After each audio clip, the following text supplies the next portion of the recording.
numéro 65 du gouvernement de la transition. Le gouvernement de la transition, dans le cadre de la mise en œuvre de l'accord pour la paix et la réconciliation au Mali issu du processus d'Alger, signé en 2015, partage avec l'opinion nationale et internationale les faits graves ci-dessous. 1. Le changement de posture de certains groupes signataires de l'accord pour la paix et la réconciliation au Mali, issu du processus d'Alger, devenus des acteurs terroristes et poursuivis par la justice malienne, après avoir commis et revendiqué des actes terroristes. 2. L'incapacité de la médiation internationale à assurer le respect des obligations incombant aux groupes armés signataires, malgré les plaintes formulées par le gouvernement de la transition à travers la lettre du ministre de la Réconciliation, de la Paix et de la Cohésion nationale, chargé de l'accord pour la paix et la réconciliation nationale, en date du 24 février 2023, adressé aux autorités de la République algérienne, démocratique et populaire, chef de file de la médiation internationale. 3.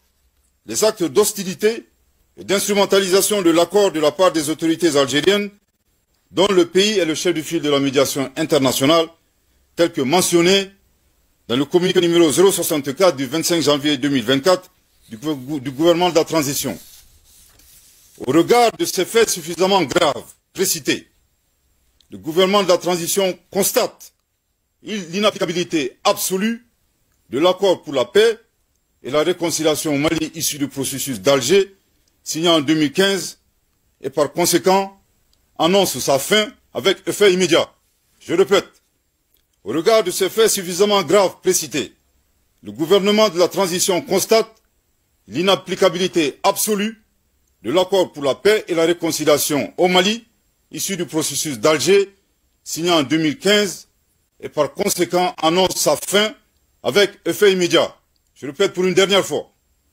Au regard de ces faits suffisamment graves précités, le gouvernement de la transition constate l'inapplicabilité absolue de l'accord pour la paix et la réconciliation au Mali, issu du processus d'Alger, signé en 2015, et par conséquent annonce sa fin avec effet immédiat. Le gouvernement de la transition rassure de sa volonté à œuvrer pour le règlement pacifique de la crise malienne en tirant les enseignements des accords précédents et en consolidant leurs acquis. En outre, il invite tous les groupes signataires du caduc accord de paix, non impliqués dans le terrorisme, ainsi que les partenaires du Mali, à s'inscrire dans l'esprit du dialogue direct intermalien, ouvert à tous nos compatriotes, épris de paix et de justice, annoncé par son Excellence, le colonel Assimi Goïta, président de la transition, chef de l'État, le 31 décembre 2023. Le gouvernement de la transition saisit cette occasion pour appeler les Maliens à renforcer la cohésion nationale et à promouvoir le dialogue et la paix. Que Dieu bénisse le Mali et préserve les Maliens, fait à Bamako le 25 janvier 2024. Merci de votre très aimable attention.